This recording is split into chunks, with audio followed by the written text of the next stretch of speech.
From the Presidential Palace, Manila, Dateline, Malacanang.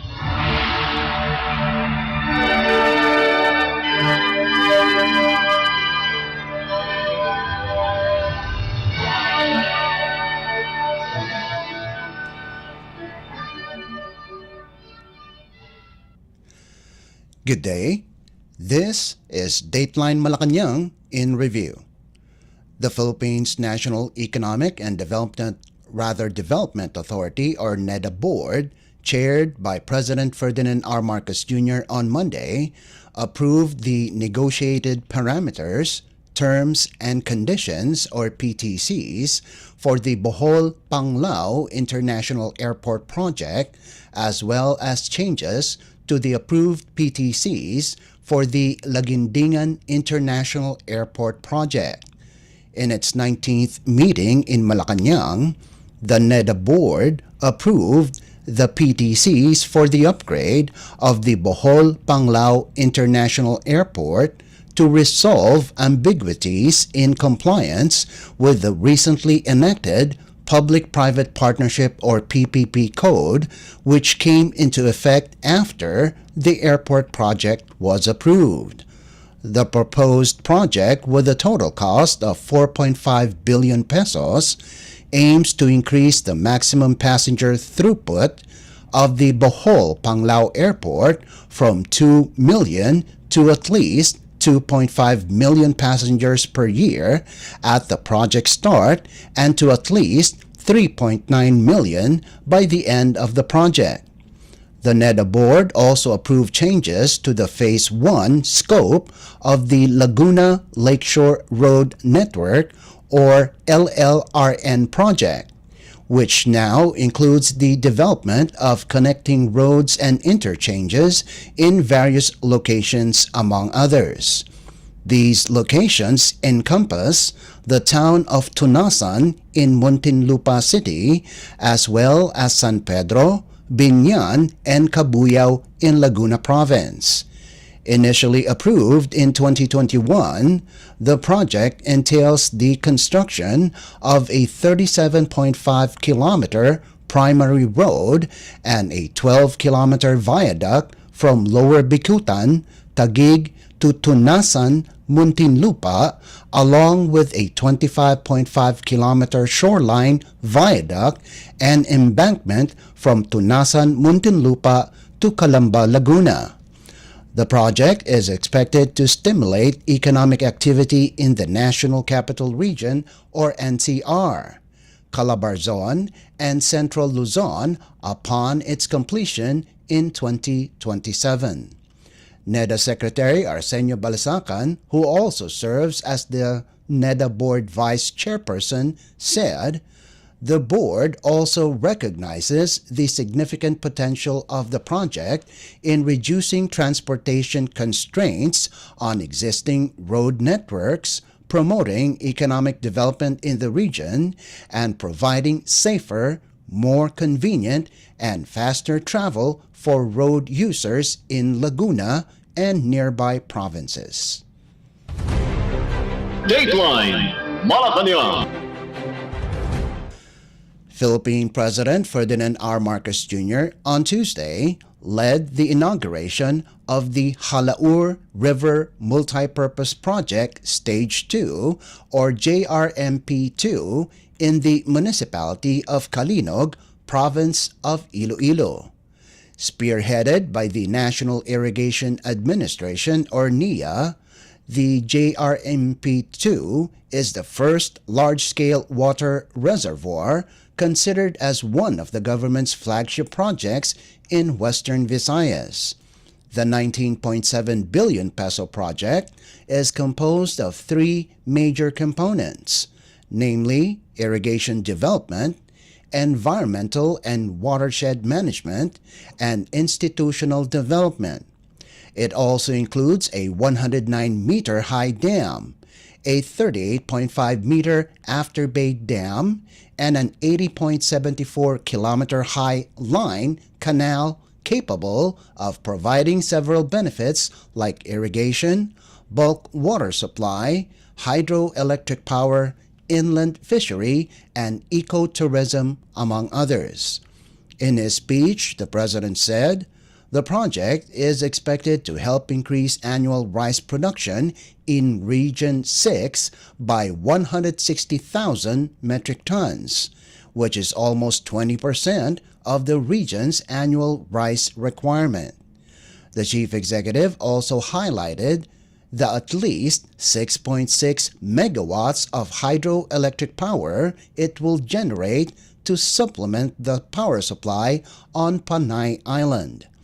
The project, he said, also paves the way for future development of inland fishery, floating solar energy systems, and eco-cultural tourism in the area.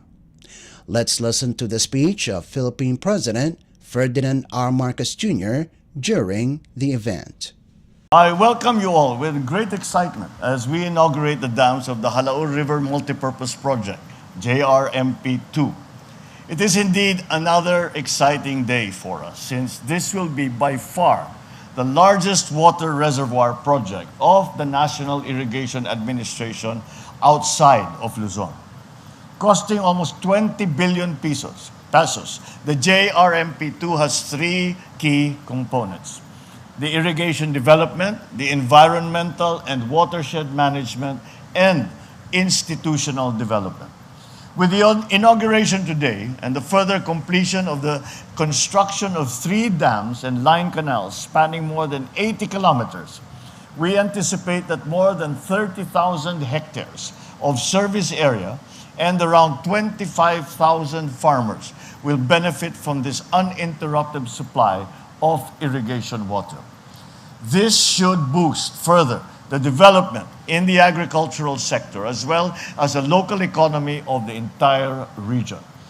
In fact, it is estimated to help increase annual rice production in Region 6 by 160,000 metric tons, which is almost 20% of the region's annual rice requirement.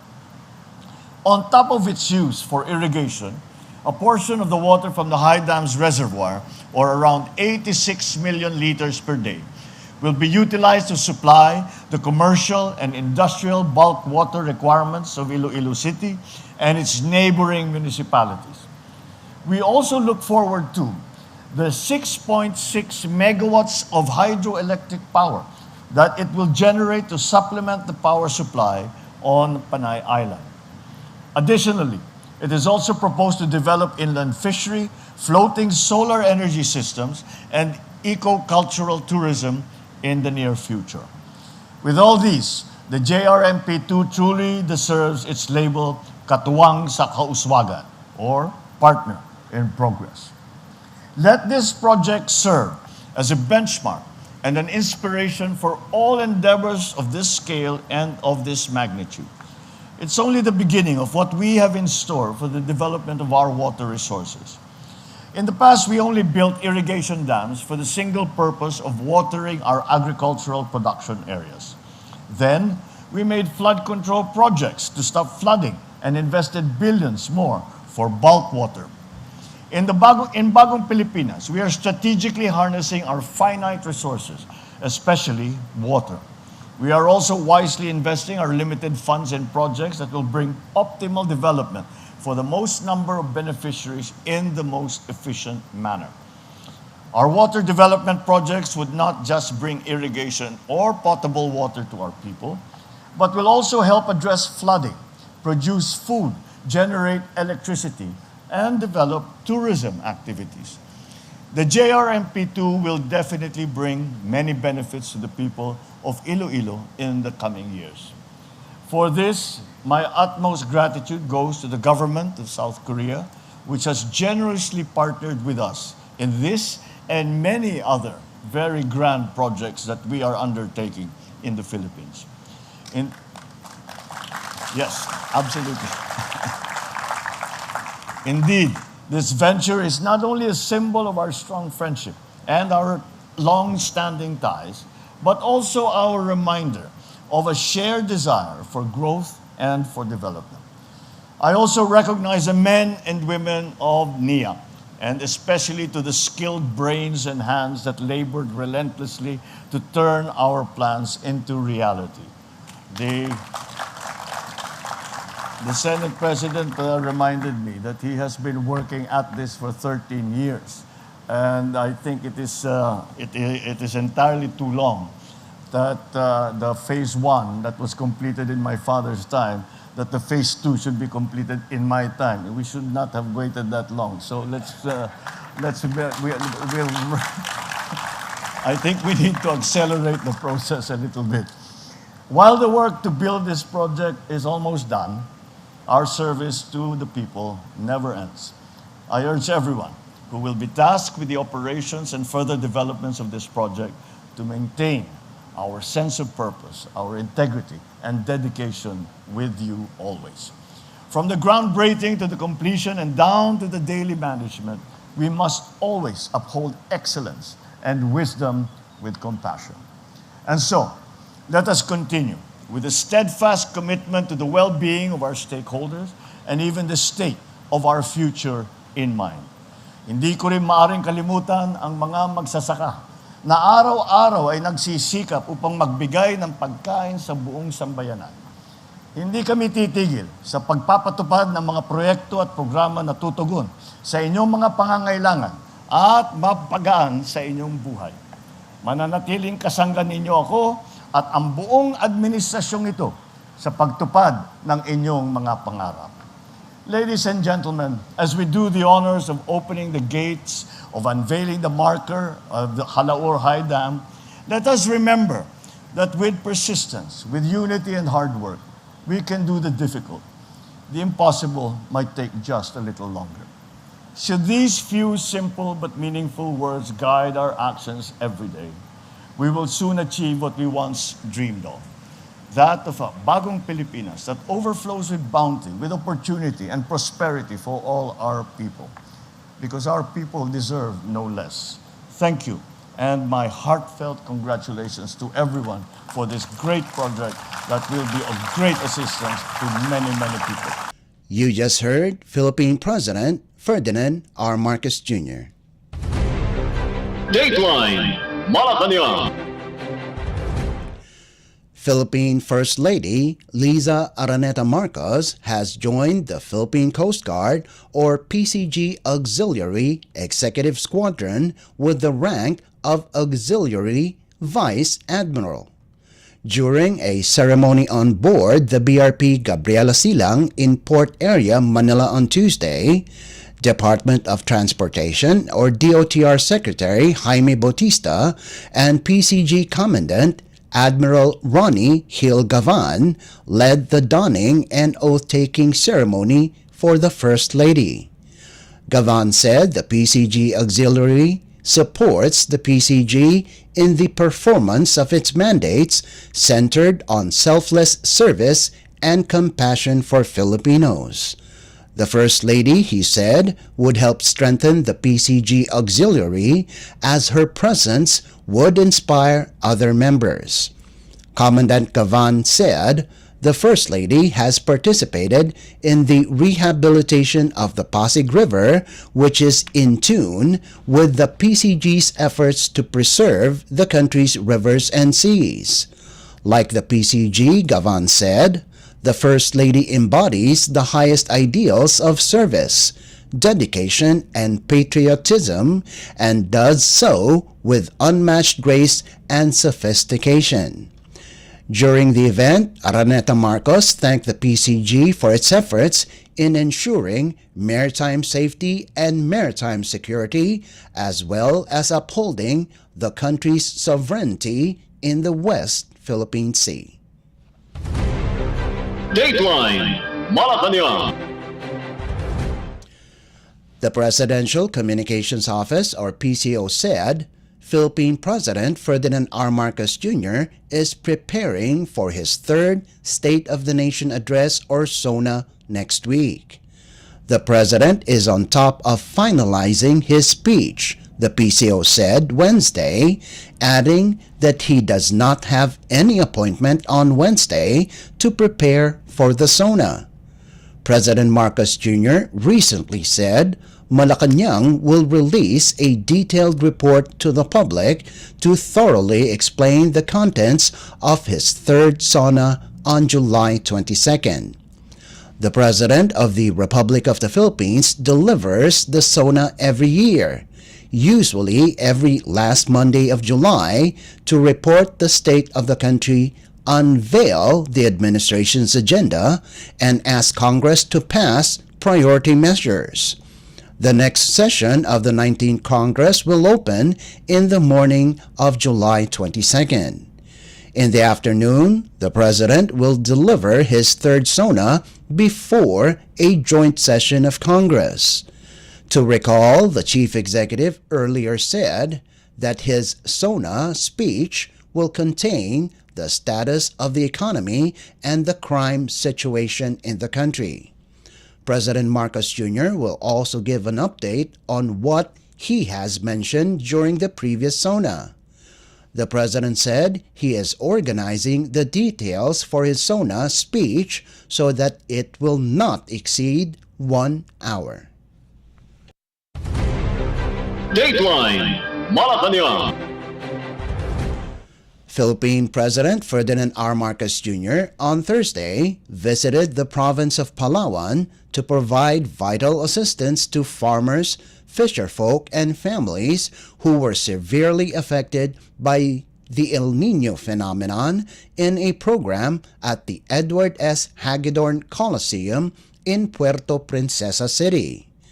The President provided cash assistance worth 10,000 pesos each to 20 select beneficiaries from the region, as well as close to 100 million pesos in financial aid to the city government of Puerto Princesa and provincial governments of Palawan and Marinduque. In his speech, the Chief Executive said the Department of Social Welfare and Development, or DSWD, will also provide 10,000 pesos to more than 6,000 beneficiaries under the Ayuda para sa Kapos ang Kita program, or AKAP. President Marcos said he was supposed to go to the province of Romblon to lead the distribution of assistance there, but had to call it off due to inclement weather. The President also said the government has allotted some 140 million pesos for standby funds and stockpile for the Mimaropa region in preparation for the advent of the La Nina phenomenon.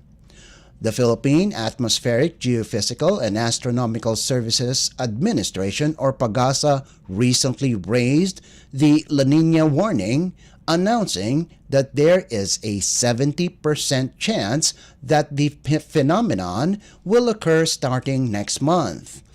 La Nina is characterized by cooler sea surface temperatures in the central and eastern equatorial Pacific, which triggers above-average rainfall in the region. Let us now listen to the speech of Philippine President Ferdinand R. Marcos Jr. during the event. Maraming salamat sa ating House Speaker, Speaker Martin Romualdez, sa kanyang pagpakilala. Ang ating mga nagkasama rito ngayon, the Palawan 2nd District Representative, Representative Jose Alvarez, the Palawan Provincial Governor, Governor Victorino Socrates, the Marinduque Provincial Governor, Presbiterio Velasco Jr., our host for this program today is the Mayor of Puerto Princesa City Mayor Lucilo Bayron.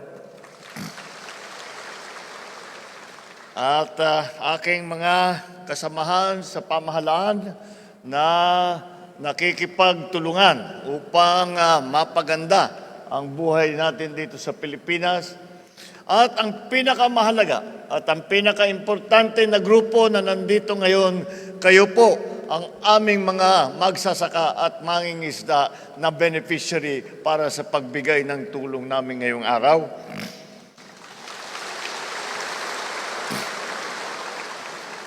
Ang minamahal kong mga kababayan, Magandang maga po sa inyo lahat. Nagagalak akong makabalik muli rito sa napakagandang probinsya ng Palawan.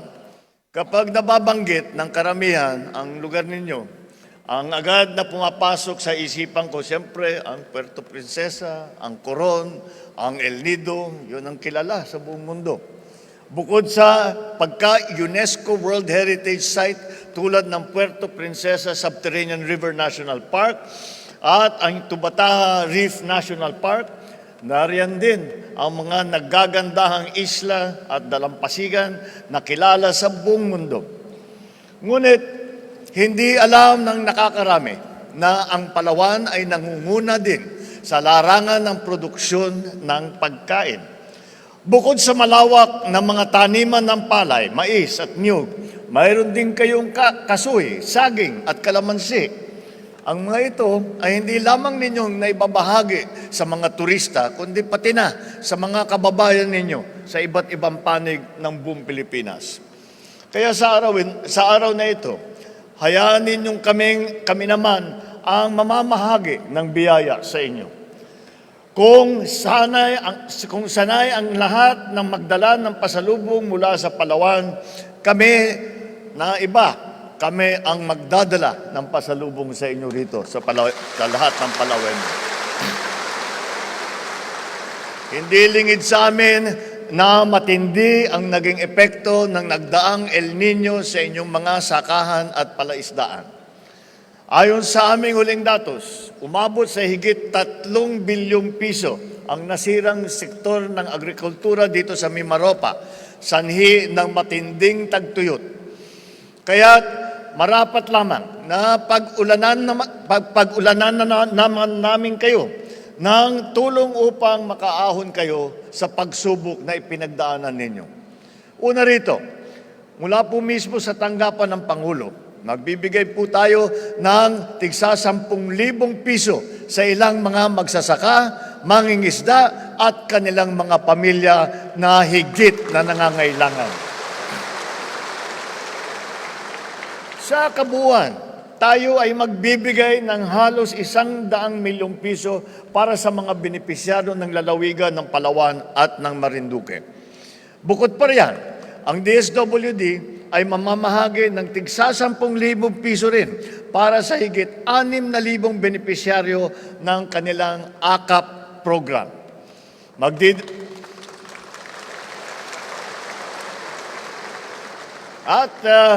Mula naman po, hindi nabanggit ng ating House Speaker, ngunit mula rin sa ating House of Representatives, mula sa tanggapan ng Speaker of the House ay tigli 5 kilong bigas sa lahat ng mga dumalo sa araw na ito mula sa ating Congressman. Marami po tayong ibibigay mula sa iba't ibang kagawaran na kasama natin ngayong araw. Actually, nakasulat dito sa speech ko na kasama namin ang aming kagawaran ng mga kalihim. Ngunit naipit sila dahil umuulan. So, nauna sila sa Romblon. Dapat susunod ako, ngunit umulan. Kaya hindi na ako makapasok. Kaya nagpo-programa sila ng ganito rin sa Romblon naman. Ngunit, balik tayo sa ating pinag-uusapan doon sa mga ibabahagi namin para sa ating mga nangangailangan na mangingisda at mga magsasaka. Sa pangunguna ng DA, mamamahagi po tayo ng mga punla, pataba at ilang kagamitan. Hindi lamang para sa ating mga magsasaka, kung hindi pa rin sa ating mga katutubo at mga nais magtanim ng kanilang bakuran. Magbibigay tayo ng fertilizer at fuel voucher sa ating mga magsasaka upang makatulong sa kanilang paghahanap buhay. Mamamahagi din po tayo ng ilang unit ng traktor, rice combine harvester, walk-behind transplanter, pump, engine set, hammer mill, corn sheller at iba't iba pa.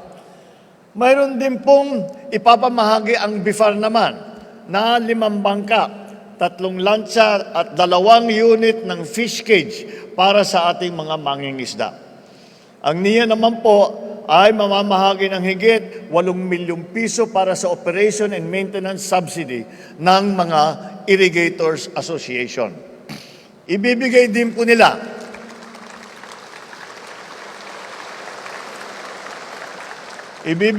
rin nila sa araw na ito ang mahigit 500 milyong pisong halaga ng Certificate of Condonation and Exemption sa ating mga landowner sa ilalim ng National at Communal Irrigation System upang hindi na nila aalalahanin ang utang at bayarin sa NIA. At dagdagan pa po natin yung mga mahigit 200 milyong pisong halaga na proyektong pang-irigasyon para sa mga magsasaka sa Sapualan, Sumbiling, Timburan, Bagong Bayan at Apurawan. Ang Agricultural Credit Policy Council naman ng DA ay magbibigay ng 20 milyong pisong pondo para sa Survival and Recovery Program at 30 milyong piso na pondo para sa Agri-Negosyo Loan Program. Ngunit, hindi po tayo magtatapos sa pamamahagi ng tulong dahil tuturuan din po natin kung paano mas mapapalago ang mga sakahan sa tulong naman ng Agricultural Training Institute ng Department of Agriculture. Kasama rin dyan ang TESDA na magbibigay ng ilang starter toolkit at cheque para sa Training Support Fund. Hindi rin po nagpapahuli ang DILG sapagkat may dala rin silang pondo bilang suporta para sa mga lokal na pamahalaan ng Dumaran, San Vicente, Rojas, Taytay, Cagayancillo at Araceli. May dala din pong suporta ang DILG para sa mga rebelding nagbalik loob sa gobyerno at sa mga pamilya ng mga nasawing barangay officials dito sa Palawan. Ngunit, higit pa sa mga tulong at serbisyong ito, kami po ay patuloy na kumikilos upang palakasin ang ekonomiya ng rehiyon ng Mimaropa. Atin pong ipinapatayo ang Ibatu-Iraan Small Reservoir Irrigation Project sa Aburlan, kung saan ang dam component nito ay malapit nang matapos, 95% na po. Habang ang karagdagang kalsada sa Dr. Damian Reyes Road sa Marinduque ay halos kalahati ng kumpleto. Nasa huling bahagi na lang ang paggawa natin ng Balabac Military Runway, lalo na't malaki ang papel ng gagampanan ng Palawan sa pambansang seguridad. Kasama din siyempre sa ating prioridad ang pagpapalago ng turismo sa inyong lalawigan at sa pagpapabuti pa ng daloy ng transportasyon dito. Ito'y gagawin natin sa pamamagitan ng Puerto Princesa Airport Development Project at Pag-asa Island Airport Development Project. Alam din po natin ang inyong mga hinain. Una na dyan ang kakulangan ng supply ng kuryente. Upang matugunan ito, ang Maharlika Investment Corporation, ang National Electrification Administration at ang Palawan Electrical Cooperative ay nagsasagawa ng pag-aaral upang mapabuti ang supply ng kuryente sa inyong lalawigan. Tayo po ay umaasa sa mga positibong bunga ng mga kasunduang ito. At ngayong paparating naman ang tag-ulan, nais kong ipaalam sa inyo na patuloy pong naghahanda ang inyong pamahalaan para sa anumang maaring mangyari. Nag-imbak na po tayo ng mahigit 140 milyong pisong halaga ng food at non-food item kung kinikailangan. Kasama na rin po rito ang 5 milyong pisong standby fund para magamit sa inyong rehiyon. Mga minamahal kong kababayan, iba-ibang pagsubok at patong-patong na suliranin ang ating kinakaharap. Malampasan din po natin ito kung lahat tayo ay patuloy na nagtutulungan. Sa ating pagkakaisa, sigurado ako na malalampasan natin ang anumang hamon at makakamit natin ang ating mithiin. Inaanyayahan ko po kayo na sama-sama tayong maglalakbay tungo sa mas magandang bukas ng isang bagong Pilipinas. You just heard Philippine President Ferdinand R. Marcos Jr. Dateline Malacanang. Even though Philippine President Ferdinand R. Marcos Jr. canceled his attendance in Romblon Province, other government officials were able to attend the event, led by Department of the Interior and Local Government or DILG Secretary Benjamin Abalos Jr. In his speech during the distribution of a wide-ranging assistance for farmers, fisherfolk, and their families at the Romblon Odyongan State University, Secretary Abalos expressed hope that the assistance will help farmers, fisherfolk, and their families in their livelihoods and further strengthen them as a province.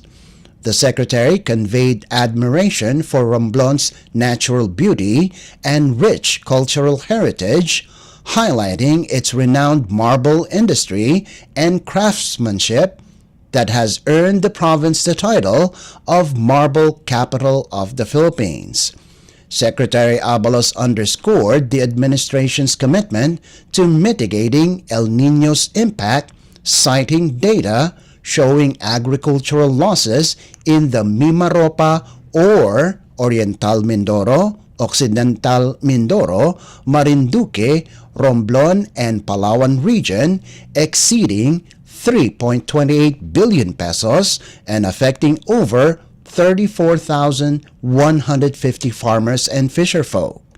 Secretary Abalos also assured the residents that efforts are ongoing to improve healthcare services in the province, citing the recent establishment of a super health center in Magdiwang, Sibuyan Island. Dateline Malacanang.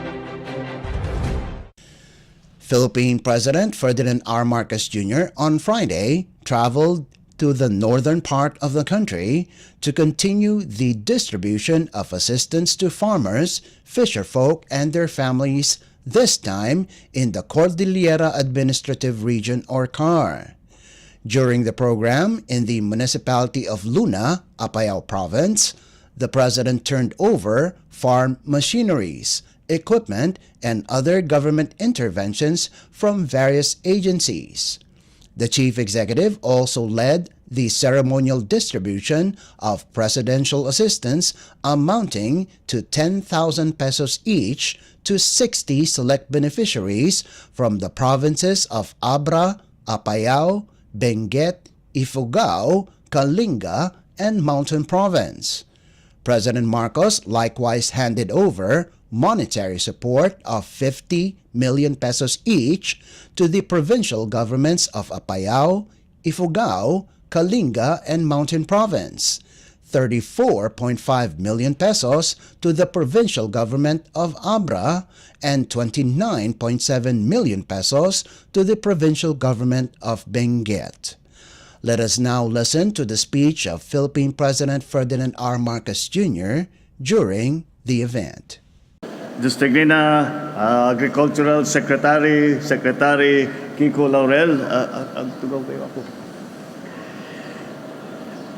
At ito'y Apayao Lone District Representative, Representative Eleanor Bulot Begtang,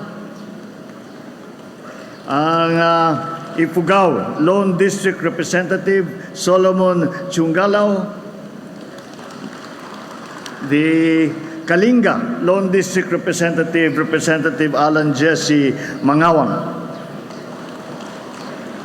The Gobernador tayo, Apayao Provincial Governor, Governor Elias Bulot Jr. Ken Benguet Provincial Governor, Governor Melchor Diclas.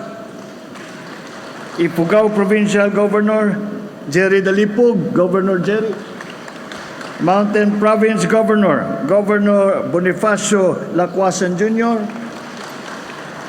Apayao Provincial Vice Governor Remy Albano. The Vice Gobernador, Provincia ng Abra, Vice Governor Maria Jocelyn Valera Bernos. Apayao Municipal Mayor Josephine Bangsil and other local chief executives. At ito'y anak ko ni Vincent Marcos nga sinama ko para makita niya. Sabi niya, never pa raw siya nakapunta rito. Kako, isa na ito sa pinakamagandang lugar sa buong Pilipinas. Kaya kailangan ko makita, kaya dinala ko dito Ang pinaka-importante na mga kasamahan natin dito ngayon, ang ating mga beneficiary. Kayo po na magtatanggap ng mga ating ibibigay na tulong ngayong araw.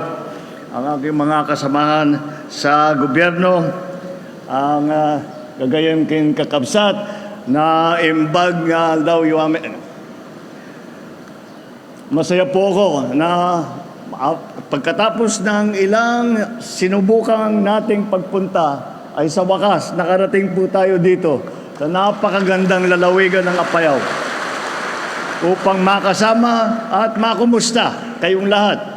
Narito ako ngayon upang makabawi man lamang sa inyo dahil sa naudlot na pagbisita noong nakaraang taon dulot ng masamang panahon.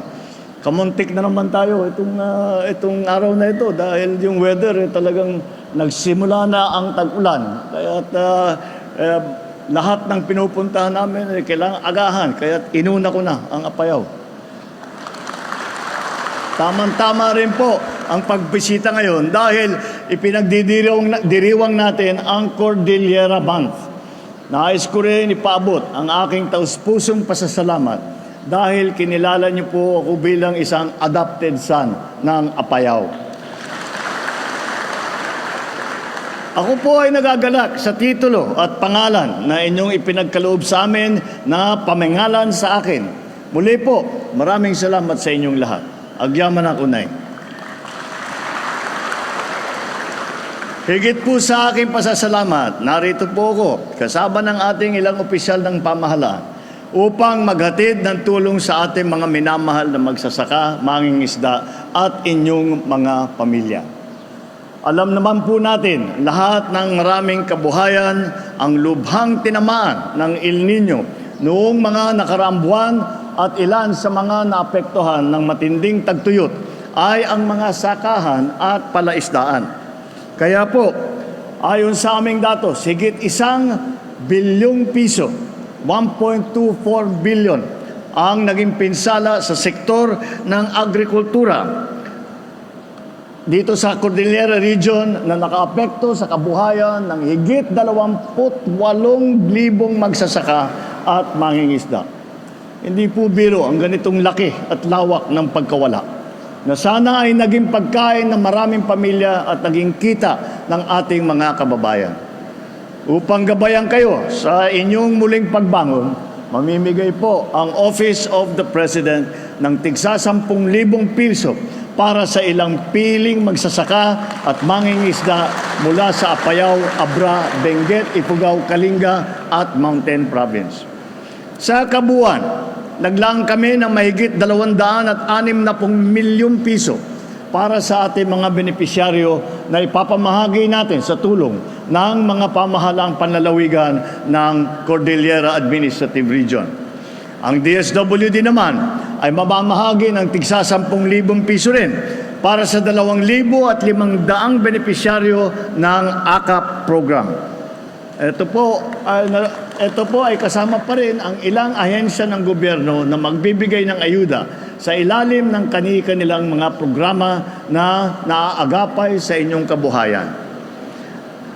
Sinama ko po ang ating mga kalihim na galing sa iba't ibang kagawaran dahil ito po ay aming approach sa gobyerno. Ang tinatawag namin na the whole of government approach. Ibig sabihin, pagka meron tayong proyekto, pagka meron tayong programa, ang ginagawa po namin ay ang buong pamahalaan ay tumutulong para maging matagumpay ang programa o proyekto natin.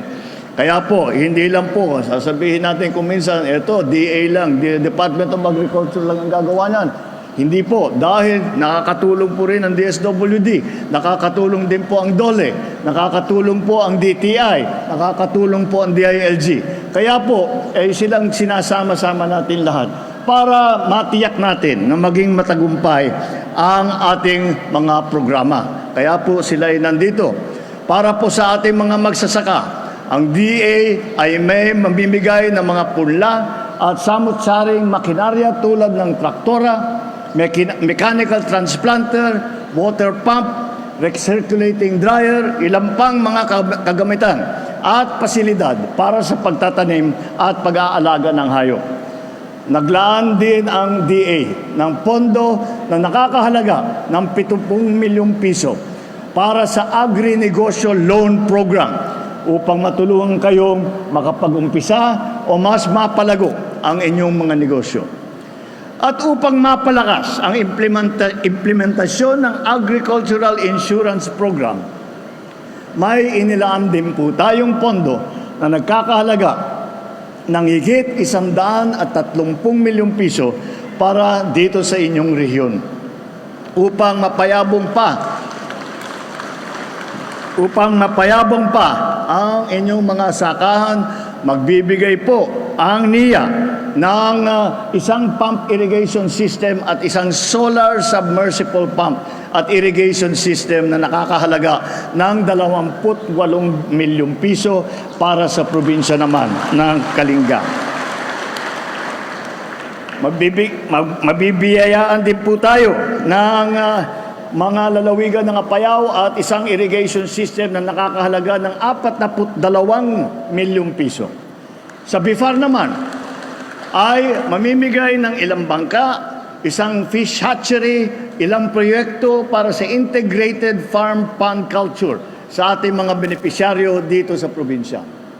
Ang DILG naman ay maghahatid ng financial assistance mula sa ating Local Government Support Fund na nagkakahalaga ng mahigit 200 milyong piso para sa ilang bayan dito sa Cordillera. Narito din po ang ating DTI na nagbibigay ng pondo para sa pagpapagawa ng ilang shared service facility para sa Abel, cacao processing, fruit and vegetable processing sa mga bayan ng Luna at ng Flora. Ang DOLE naman ay may handog naman na higit 7.5 milyong piso bilang livelihood assistance sa ilang barangay dito sa Apayao. Maglalaan din po ang DOLE ng higit 28 milyong piso para sa mahigit 4,200 pamilya sa ilalim ng TUPAD program. Ang TESDA naman ay may handog na 3 unit na 3D printing machine. Pati na kasama dyan ang mga toolkit, training support fund at allowances para sa ating mga scholar at ilang institusyon dito sa Apayao. Hindi pa po nagtatapos dyan ang paghahatid natin ng tulong dahil mula naman kasama din po ang ating mga congressman na tumutulong dahil po sa tanggapan po ng House of Representatives sa opisina po ng ating Speaker Martin Romualdez ay naghanda din sila ng tigli 5 kilo ng bigas para sa lahat na nakadalo ngayon dito sa ngayong araw. Higit pa sa ipinapaabot namin na tulong sa serbisyo, sinusuguro po natin na hindi may iwanan ang Apayao at buong CAR sa ating mithiin na sama-samang pag-unlad. Meron na tayong ilang priority project na isinasagawa ngayon dito sa inyong rehiyon. Ang ilan dito ay nasimula na gaya ng Marimay Earthfield Dam at Pidig Karasi Kalanasan Road na inaasahan nating matatapos na sa susunod na taon. Nagsimula pa yung kalsadang yan, yung mga ama natin. Ngayon lang natin matatapos. Gaano katagal. Si Ego Melias, naalala ko matagal na, governor din ako noon Matagal namin pinag-uusapan ito. Sana mabuo natin. Ngayon nga, mabubuo na natin.